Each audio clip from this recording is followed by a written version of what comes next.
مطلب ہوتا ہے لا مذہبیت،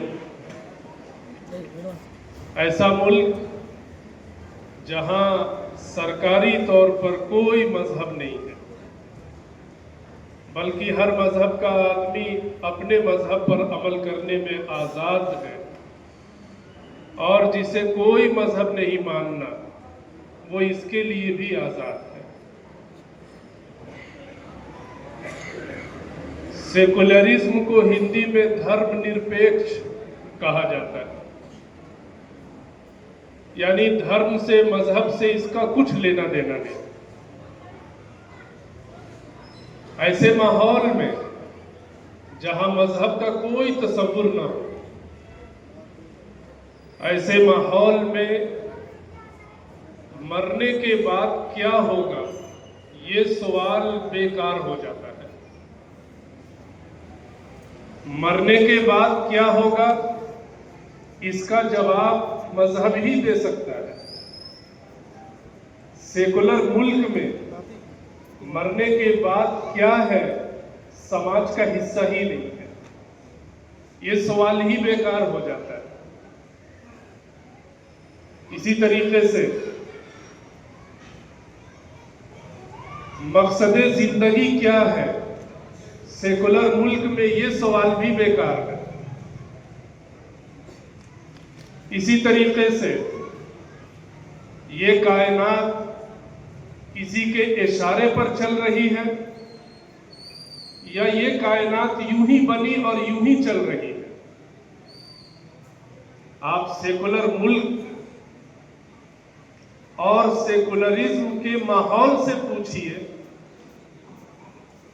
تو آپ کو جواب ملے گا کہ جیسے اس دنیا میں بہت سارے جانور زندگی گزارتے ہیں، پیدا ہوتے ہیں، کھاتے پیتے ہیں اور مر جاتے ہیں، انسان بھی اس کائنات کا بہت اچھا جانور ہے۔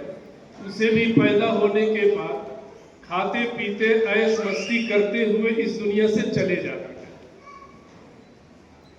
چونکہ وہ جانوروں میں بہت اچھا اور عمدہ جانور ہے، اس لیے وہ اچھے مکان میں رہے، اچھا کھانا کھائے، اچھی جگہ سوئے۔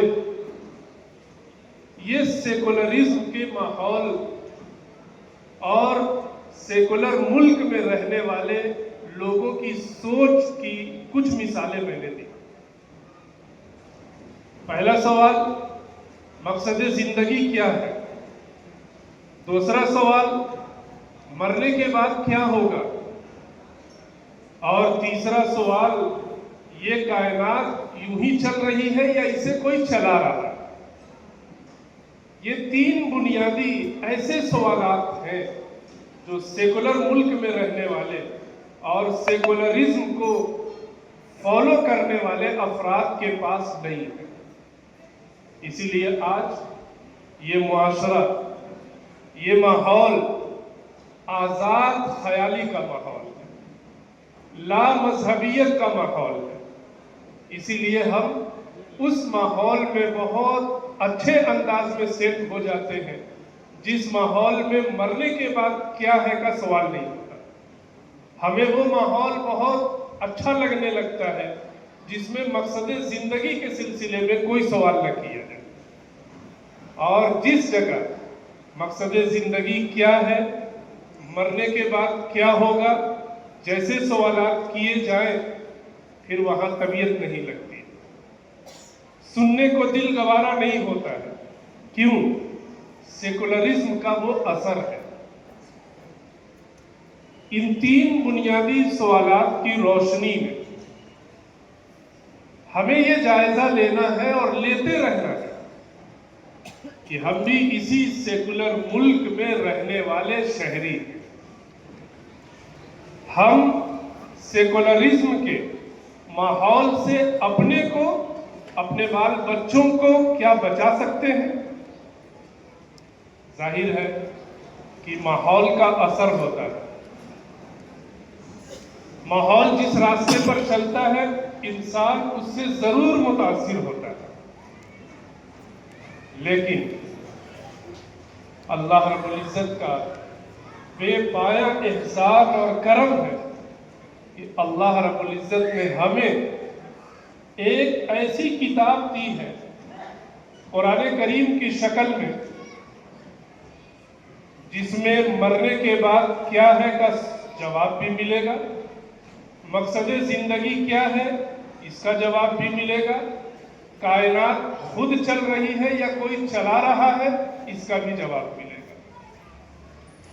اس کا سیدھا سیدھا مطلب یہ ہوا کہ سیکولر ملک میں رہنے والے مسلمانوں کی سب سے بڑی ذمہ داری یہ ہے کہ وہ سیکولر ملک میں رہتے ہوئے، سیکولرزم کے ماحول میں سانس لیتے ہوئے، ان تینوں سوالات کے جوابات اپنے دل و دماغ میں مستحضر رکھیں، آنے والی نسلوں کو بتائیں کہ مرنے کے بعد کیا ہوگا، اپنے بچوں کو بتائیں یہ کائنات یوں ہی نہیں چل رہی ہے، کوئی چلا رہا ہے، اپنے بچوں کو بتائیں ایمان کیا ہے، اپنے بچوں کو بتائیں رسالت کیا ہے، اپنے بچوں کو بتائیں آخرت کیا ہے۔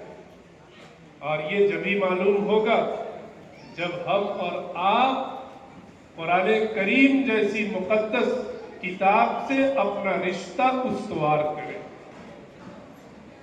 اس تمہید کے بعد اگر میں یہ کہوں کہ اس پوری کائنات کے لیے اور اس پوری کائنات میں رہنے والے تمام انسانوں کے لیے اور بالخصوص ہمارے اس سیکولر ملک میں رہنے والے تمام انسانوں کے لیے، چاہے وہ ہمارے برادران وطن ہوں، چاہے وہ عیسائی بھائی ہوں، چاہے وہ بدھسٹ ہوں، پارسی بھائی ہوں، اور چاہے اسلام کے نام پر گمراہ فرقے ہوں، ان سب کے لیے اگر قرآن کریم کا کوئی آفاقی پیغام ہے تو وہ یہ کہ انسان سوچے مرنے کے بعد کیا ہوگا، انسان سوچے اس کائنات کو کون چلا رہا ہے، انسان سوچے کہ مقصد زندگی کیا ہے۔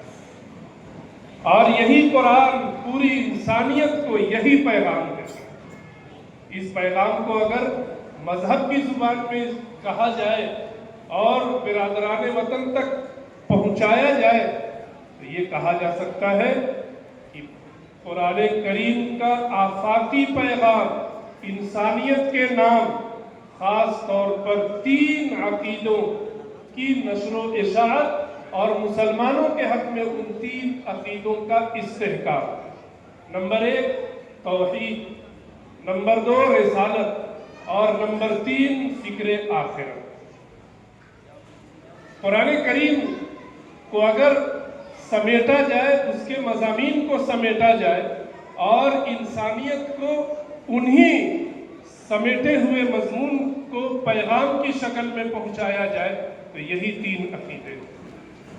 اللہ ایک ہے، ذات کے اعتبار سے بھی، صفات کے اعتبار سے بھی۔ یہی پیغام ہمارے ملک میں رہنے والے تمام انسانوں کے لیے ہے کہ وہ آئے اور سمجھیں، قرآن لے اور پڑھیں کہ اللہ ایک ہے، اس کے سوا کوئی معبود نہیں۔ اللہ کی وحدانیت کا پیغام اس کائنات کا سب سے بڑا پیغام ہے اور اللہ کی وحدانیت اس کائنات کی سب سے بڑی حقیقت ہے۔ اسی طریقے سے رسالت، نبی اکرم صلی اللہ علیہ وسلم جو خود صاحب قرآن ہیں، ان پر ایمان لانا، ایمان لانے کے بعد ان کی تعلیمات پر خود عمل کرنا اور ان کو آخری پیغمبر خیال کرنا، یہ بھی قرآن کریم کا دوسرا سب سے بڑا پیغام ہے جو تمام انسانوں تک پہنچنا چاہیے۔ اور آخرت، لیکن بہت افسوس کے ساتھ یہ بات عرض کی جا سکتی ہے کہ یہ تینوں عقیدے، عقیدہ توحید، عقیدہ رسالت اور عقیدہ آخرت، اس میں ہم مسلمان اور ہمارے بچے بھی بہت کمزور ہوتے چلے جا رہے ہیں۔ ضرورت اس بات کی ہے کہ ہم توحید کے چراغ کو بھی نہ صرف یہ کہ جلائیں، اس چراغ سے تاریکی، کفر، شرک، عیسائیت، یہودیت، ہر طرح کے عقائد کی تاریکیوں کو ختم کرنے کی کوشش کریں۔ ہمارے گھروں میں عقیدہ توحید کا تذکرہ ہونا چاہیے۔ ہم اپنے بچوں کو بتائیں کہ توحید کیا چیز ہے۔ میں ایک چھوٹا سا واقعہ سناؤں کہ ہمیں اپنے بچوں کی تربیت توحید کے پہلو سے کیسا کرنا چاہیے۔ حضرت خواجہ قطب الدین بختیار کاکی رحمۃ اللہ علیہ، جو ابھی بچے ہیں، ابھی وہ سلسلہ چشتیہ کے تاجدار نہیں بنے ہیں، ابھی بچے ہیں۔ ماں نے فیصلہ کیا کہ بچے کے دل و دماغ میں توحید کے مضامین کو پیوست کرنا ہے۔ اس جلسے میں ہماری مائیں اور بہنیں بھی ہیں، ان کے بھی بال بچے ہیں، ذرا سنیں بچوں کی تربیت کیسے ہوتی ہے۔ ماں نے فیصلہ کیا قطب الدین کی تربیت توحید پر کرنی۔ ماں نے ایک پلان بنایا۔ بچے کو بھوک لگی، بچہ حسب عادت ماں سے ہی کھانا مانگتا ہے۔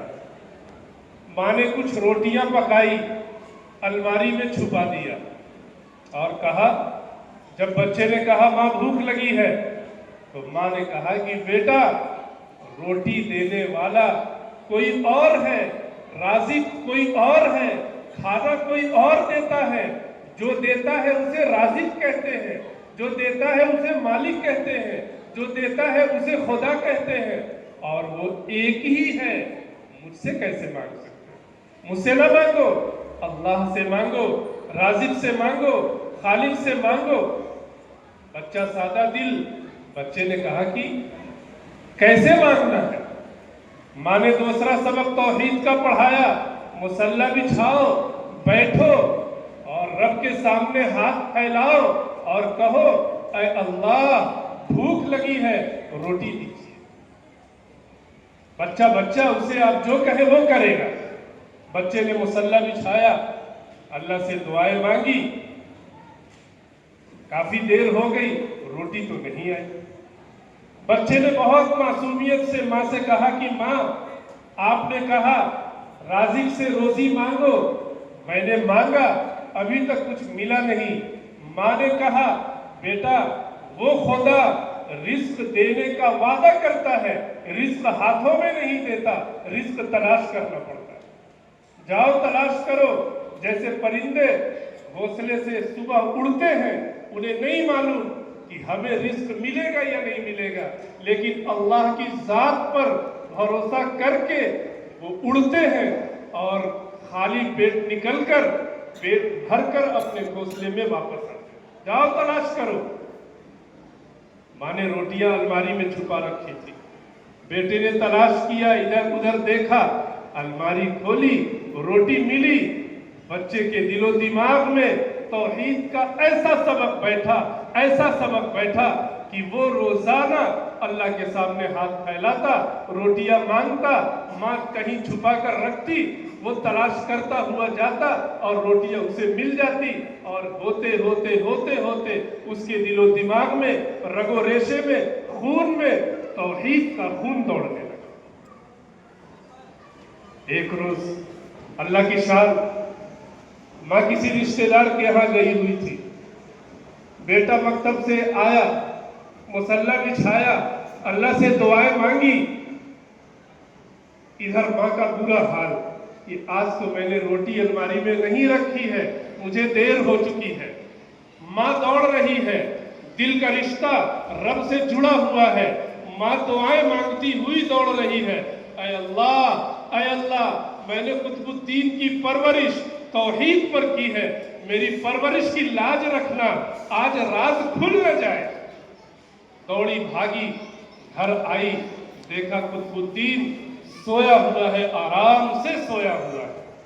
ماں نے جلدی روٹیاں پکائی، قطب الدین کو جگایا اور کہا، بیٹا کھانا کھا لو۔ سنیے، میری مائیں سنیں، بہنیں سنیں، غیر حاضر ماؤں اور بہنوں کو سنائیں۔ بیٹا اٹھتا ہے اور کہتا ہے ماں آج تو میں نے ایسا کھانا کھایا ہے، ایسا کھانا کھایا ہے کہ ویسا کھانا آج تک نہیں کھایا، اس کھانے کی لذت ابھی بھی میری زبان پر محسوس ہو رہی ہے۔ کیا مطلب؟ اس بچے نے مصلی بچھایا، دعا مانگی، جس سے دعا مانگی، جس سے رزق مانگا، اس نے رزق آسمان سے اتار کر قطب الدین کو کھلایا۔ یہ ہے رب کی ربوبیت کے انداز پر پرورش کرنا۔ اور ایک وقت آیا کہ یہی بچہ جو بچپن سے اپنے رب سے رزق مانگا کرتا تھا، وہ بچہ خواجہ قطب الدین بختیار کاکی رحمت اللہ علیہ کی شکل میں سلسلہ چشتیہ کا ایک بہت بڑا بزرگ بنا، جس سے ایک دنیا نے فیض حاصل کیا۔ آج ضرورت اس بات کی ہے کہ ہم بھی اپنے بچوں کی ایسی تربیت کریں۔ رسالت قرآن کریم کا بہت بڑا پیغام ہے، لیکن آج ہم غیروں کو کیا پیغام دیں؟ ہمارے بچے اسکول کالج میں پڑھنے والی بچیاں رسالت کے مضمون سے، رسالت کے عقیدے سے، رسالت پر ایمان کی مضبوطی سے خالی۔ رسالت پر ایمان یہی وہ جواب ہے جو ہمیں بتائے گا کہ مرنے کے بعد کیا ہوگا، اور مرنے کے بعد کسے سزا ملے گی اور کسے اچھا بدلہ ملے گا۔ اور آخرت، آج تو آخرت کا تصور ہی مٹتا چلا جا رہا ہے۔ سیکولرزم کا ہی اثر ہے کہ آج آخرت کے سلسلے میں کوئی سوال نہیں ہوتا، کیونکہ سیکولرزم کا فلسفہ ہی ہے کہ نہ کوئی خدا ہے، نہ کوئی مذہب ہے، نہ کوئی رسول ہے، اور نہ مرنے کے بعد کوئی دوسری زندگی ہے، نہ قبر ہے، نہ حشر ہے، کچھ بھی نہیں۔ ایسے ماحول میں اگر ہم قرآن کریم کے اس پیغام کو نہ سمجھیں، نہ جانیں، برادران وطن تک نہ پہنچائیں، اپنے بچوں تک نہ پہنچائیں، تو یقیناً ہم مجرم، کھلے لفظوں میں یہ بات کہی جا سکتی ہے کہ ہم مجرم ہیں۔ آخرت کی فکر کوئی آسان چیز نہیں ہے جسے بھلا دیا جائے۔ ہم سب کے آقا سرکار دو عالم صلی اللہ علیہ وسلم ایک موقع پر تشریف لا رہے ہیں۔ حضرت ابوبکر صدیق رضی اللہ تعالی عنہ نے کہا، اے اللہ کے رسول صلی اللہ علیہ وسلم، آپ کی داڑھی کے 2-4 بال سفید نظر آ رہے ہیں، ایسا معلوم ہوتا ہے آپ بوڑھے ہو گئے۔ اللہ کے رسول صلی اللہ علیہ وسلم نے کیا جواب دیا؟ اللہ کے رسول صلی اللہ علیہ وسلم نے کہا، شیبتنی سورۃ ہود، مجھے سورہ ہود نے بوڑھا بنا دیا۔ شارحین حدیث لکھتے ہیں سورہ ہود کے اندر آخرت کی منظر کشی ہے، سورہ ہود کے اندر قیامت کا تذکرہ ہے، سورہ ہود کے اندر کل قیامت میں اللہ کے سامنے پیشی کا تذکرہ ہے۔ اللہ کا پیغمبر کہہ رہا ہے کہ اس منظر کی ہولناکی، آخرت کا خوف میرے دل و دماغ میں بیٹھتا چلا جا رہا ہے، بیٹھتا چلا جا رہا ہے، اور اس فکر کا اثر یہ ہے کہ میرے کالے بال سفید ہوتے چلے جائیں۔ اور آج بچہ جوان ہو رہا ہے، جوان بوڑھا ہو رہا ہے، لیکن آخرت کا نہ کبھی ذکر تھا، نہ آخرت کا کوئی تذکرہ ہو رہا۔ یہ بھی قرآن کا وہ پیغام ہے اور آفاقی پیغام ہے جو پوری دنیا تک پہنچنا چاہیے۔ ہم اس اجلاس سے، اس جلسے سے یہ پیغام لے کر اٹھیں کہ اس سیکولر ملک میں جہاں مقصد زندگی سے کوئی بحث نہیں ہوتی، اس سیکولر ملک میں مرنے کے بعد کیا ہے سے کوئی بحث نہیں ہوتی، اس سیکولر ملک میں جہاں اس کائنات کو کون چلا رہا ہے اس کی کوئی بحث نہیں ہوتی، ایسے ماحول میں توحید کا سبق، رسالت کا سبق اور آخرت کا سبق ہم لے کر جائیں۔ جن برادران وطن سے ہماری دوستی ہے، سنجیدگی کے ساتھ ان تک پہنچائیں، اپنے بچوں کو بتائیں اور خود بھی اسے سمجھنے کی کوشش کریں۔ اللہ ہم سب کو اس کی توفیق عطا فرمائے۔ اخیر میں ہمارے جو دوست حفظ کی تکمیل کر رہے ہیں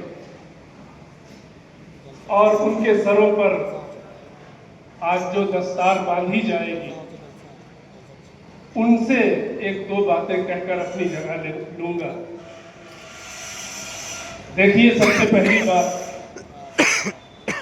آج آپ کے سروں پر جو دستار باندھی جا رہی ہے، یہ کوئی کپڑے کا ٹکڑا نہیں ہے، بلکہ یہ ادارے کا، اساتذہ کرام کا اور آپ کے بڑوں کا وہ اعتماد ہے اور وہ بھروسہ ہے جو پوری زندگی ٹوٹنا نہیں چاہیے۔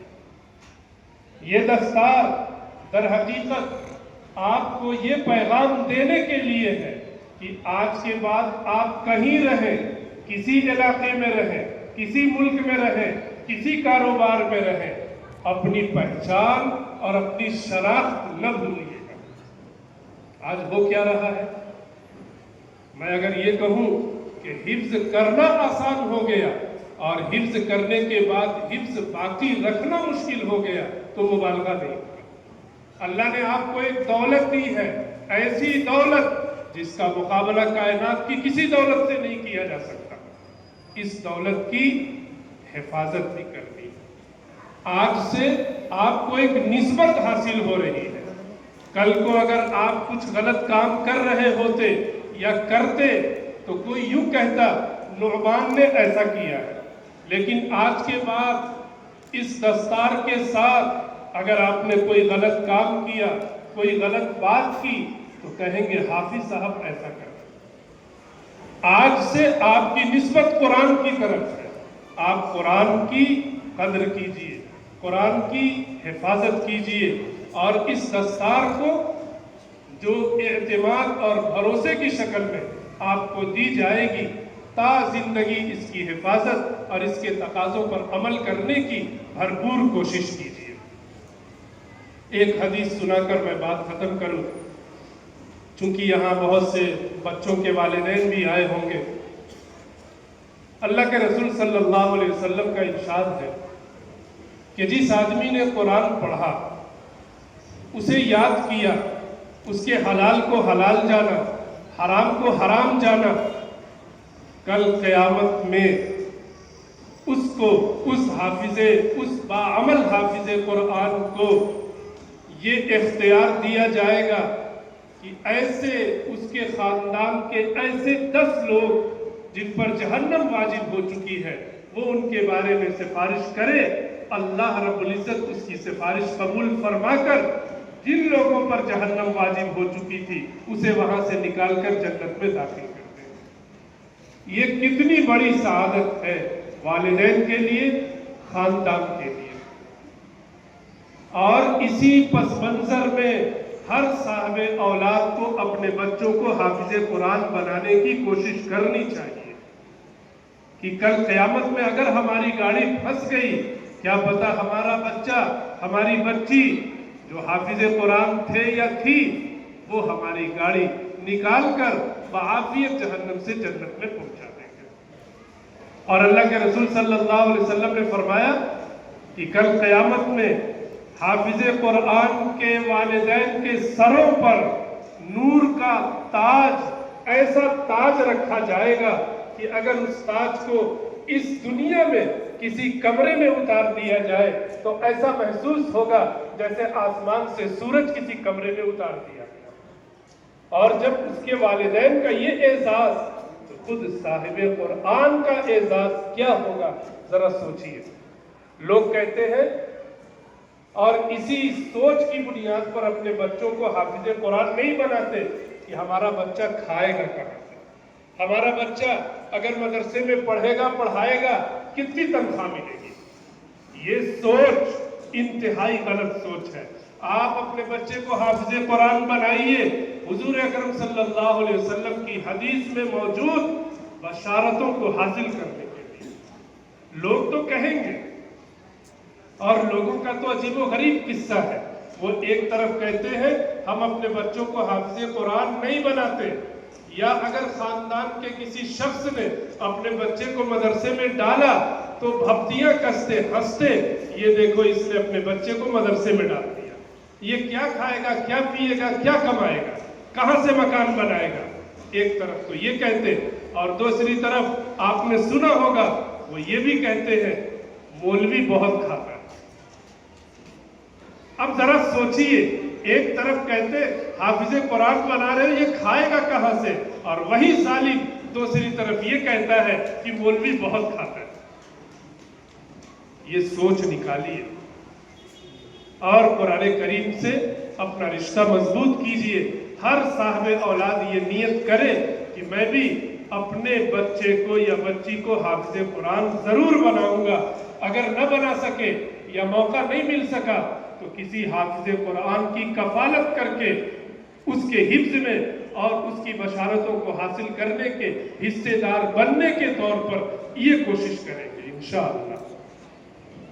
اور آپ کے علاقے میں، آپ کے محلے میں جتنے مدرسے اور مکاتب ہیں وہ اسی قرآن کریم کے حفظ اور اس کے مضامین کو پھیلانے اور قرآن کریم کے آفاقی پیغام کو انسانیت تک پہنچانے کے مراکز ہیں، انہیں بھی خوب مضبوط کرنے کی پوری کوشش کریں۔ میں اس موقع پر ادارے کے ناظم اعلیٰ مولانا علیف الرحمن صاحب، نائب ناظم مولانا حسین صاحب اور تمام اساتذہ کرام اور یہاں تشریف رکھنے والے تمام مہمانان کرام کا تہہ دل سے شکر گزار ہوں کہ آپ نے مجھ جیسے طالب علم کو کچھ کہنے اور کچھ سنانے کا موقع عنایت فرمایا۔ اللہ آپ تمام کی حاضری قبول فرمائے اور ان تمام بچوں کی محنتوں کو قبول فرمائے، ان کے اساتذہ کی محنتوں کو قبول فرمائے۔ وآخر دعوانا ان الحمدللہ رب العالمین۔